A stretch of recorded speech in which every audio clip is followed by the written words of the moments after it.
Hello everyone. In today's lecture, we will understand what are the process views of the supply chain.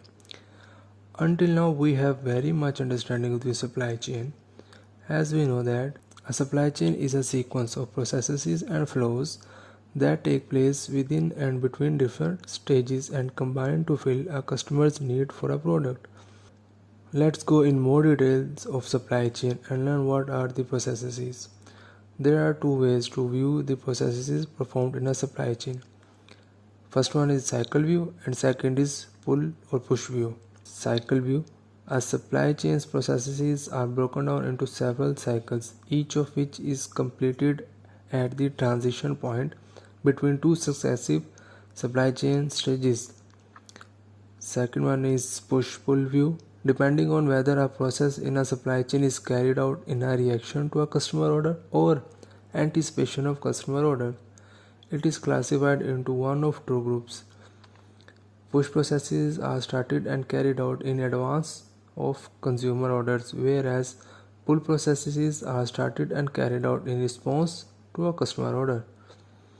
Now try to understand these processes one by one in more depth.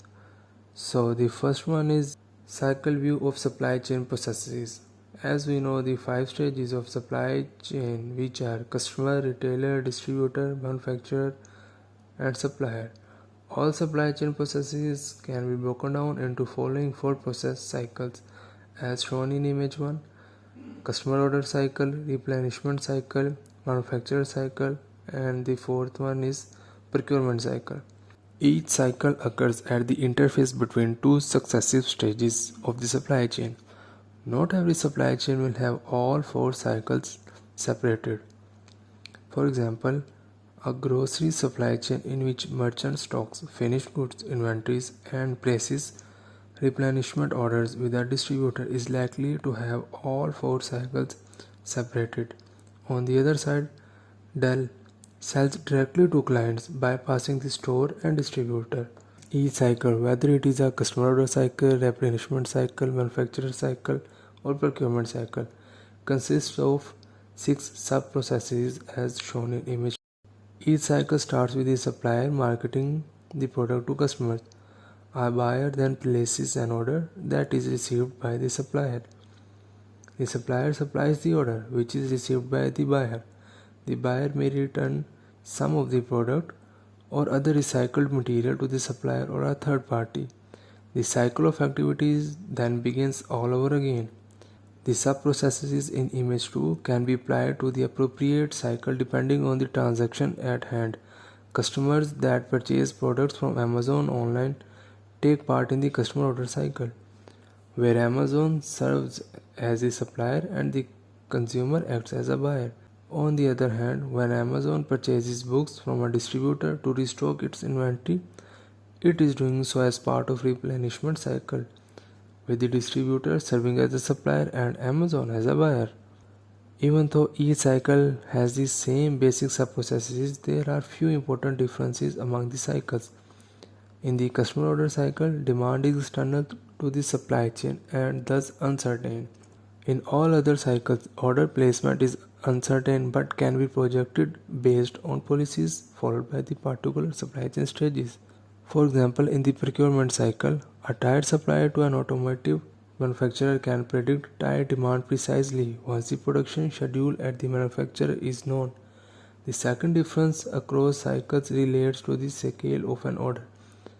Whereas a customer buys a single car, the dealer orders multiple cars at a time from the manufacturer, and the manufacturer in turn orders an even larger quantity of tires from the supplier. As we move from the customer to the supplier, the number of individual orders declines and the size of each order increases. Thus, sharing information and operating policies across supply chain stages become more important as we move further from the end customer. A cycle view of a supply chain is useful when considering operational decisions because it specifies the roles of each member of the supply chain. The detailed process description of a supply chain in a cycle view forces a supply chain designer to consider the infrastructure required to support these processes. The cycle view is useful, for example, when setting up information system to support supply chain operations. Now let's have a look on the other process, which is push-pull view. All processes in a supply chain fall into one of two categories depending on the timing of their execution relative to end customer demand. With pull processes, execution is initiated in response to a customer order, whereas push processes, execution is initiated in anticipation of customer's order based on a forecast. Pull processes also referred to as reactive processes because they react to customer demand. Push processes may also be referred to as speculative processes because they respond to speculated or forecasted rather than actual demand. Pull processes operate in an environment in which customer demand is known. Push processes operate in an uncertain environment because customer demand is not yet known. A push-pull view of the supply chain is very useful when considering strategic decisions relating to the supply chain design. The goal is to identify an appropriate push-pull boundary such that the supply chain can match supply and demand effectively. Let's have an example.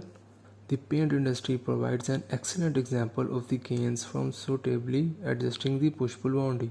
The manufacturing of paint requires the production of the base, mixing of suitable colors, and packing. Until the 1980s, all these processes were performed in large factories and paint cans were shipped to stores. These qualified as push processes as they were performed to a forecast in anticipation of customer demand.